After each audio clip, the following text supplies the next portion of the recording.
Hello viewers, welcome to Ramajayam channel. இன்றைக்கி நம்ம கூந்தல் அழகு பராமரித்தல் பற்றி தான் பார்க்க போகிறோம்.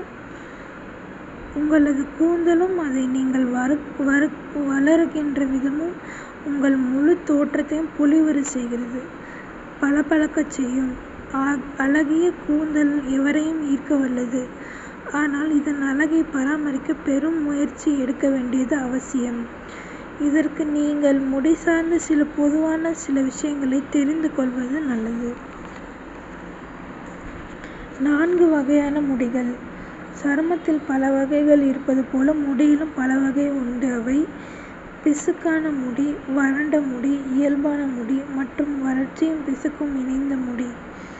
பிசுக்கான முடி இயன்ற அளவு அடிக்கடி கழுவுதல் நல்லது.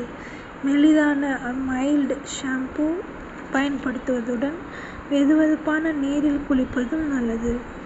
குளித்து முடித்ததும் கடைசியாக ஒரு சிறிய வாளி நல்ல தண்ணீருடன் 4 தேக்கரண்டி எலுமிச்சம் அல்லது வினிகர் பழச்சாற்றை சேர்த்து முடியை கழுவினால் முடியின் அமிலக்கார விகிதம் நிலைநிறுத்தப்படும்.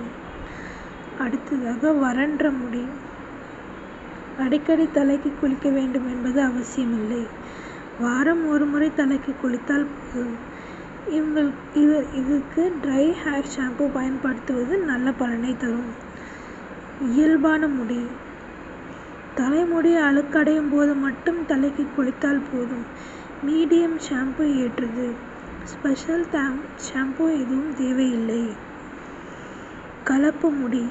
வறட்சியும் பிசுக்கும் இணைந்த கலப்பு முடி உள்ளவர்களே ஒரே ஒரு முறை ஷாம்பு தடவி நன்கு கழுவினால் போதும். முடி நுனியில் கண்டிஷனர் தடவி பின்னர் கழுவுவது நல்லது.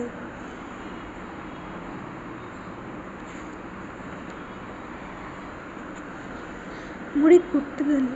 சாதாரணமாக ஒருவருக்கு நாள் ஒன்றுக்கும் 100 முடி உதிர்வது இயல்பானதாகும். இது கவனிக்கப்படாமலேயே போய்விடும்.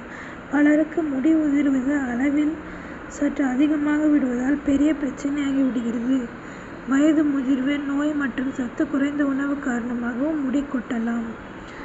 இதை தடுத்து நிறுத்தவோ முடி வளர்ச்சியை அதிகரிக்கவோ நம்பகமான எந்த முறையும் இன்னும் வரவில்லை.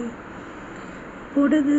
தலையில் பொடுகள் இருப்பதன் காரணமாக தலையில் அரிப்பு ஏற்பட்டு சீராய் கொட்டுவதும் முடி கொட்டுவதும் பலருக்கு ஏற்படுகிறது.